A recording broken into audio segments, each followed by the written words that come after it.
Hi, I'm Jen Gordon, and I have EGPA, a form of ANCA-associated vasculitis. And I'm Mitch Horowitz. I have MPA, and I'm a registered pharmacist. We're here today to talk about things to help when you're prescribed medications for vasculitis. One of the big questions that we've had, especially the last few years, has been the timing of medications and vaccines. Mitch, you're a pharmacist yourself, and as well as someone living with vasculitis. Can you tell us more about that?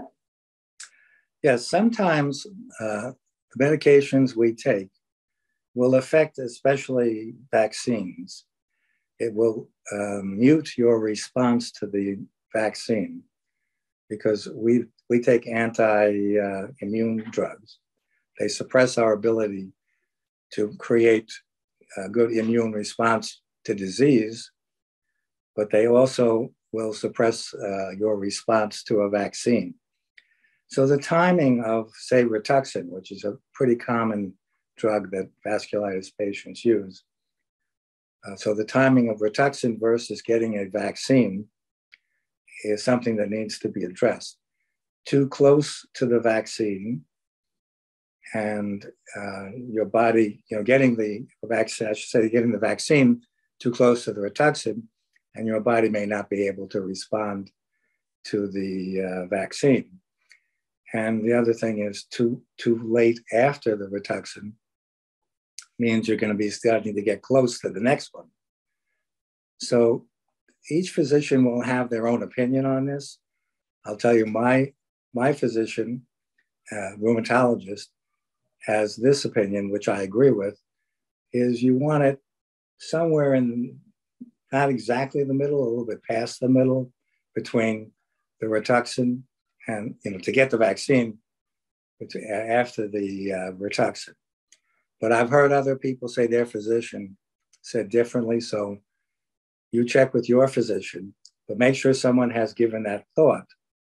And it's not a random thing. It's not that one physician gave you the vaccine and another one gives you Rituxan and they don't know about each other. But I agree with my doctor. Yeah, there are a lot of different opinions about this, and even whether or not vaccines will work when you're on Rituxan. And so I think there's still a lot of research being done in this area. Hopefully we'll learn more, but I agree. The best thing is to talk to your doctor and keep your eye on the calendar, because once you identify what that sweet spot is, you need to make sure you plan ahead if you've got your flu shot coming up or a booster or something else, and you're on something like Rituxan. Right, and not to have the attitude that I take Rituxan, so why even bother with a vaccine?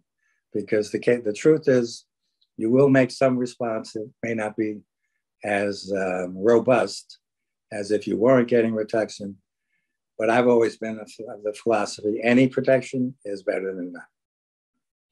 And it's not just Rituxan, right? Some of these other meds like methotrexate, I think most rheumatologists recommend you may hold a dose to get a vaccine. But again, doctors vary in their opinion on this, so you should check with your own doctor. Right.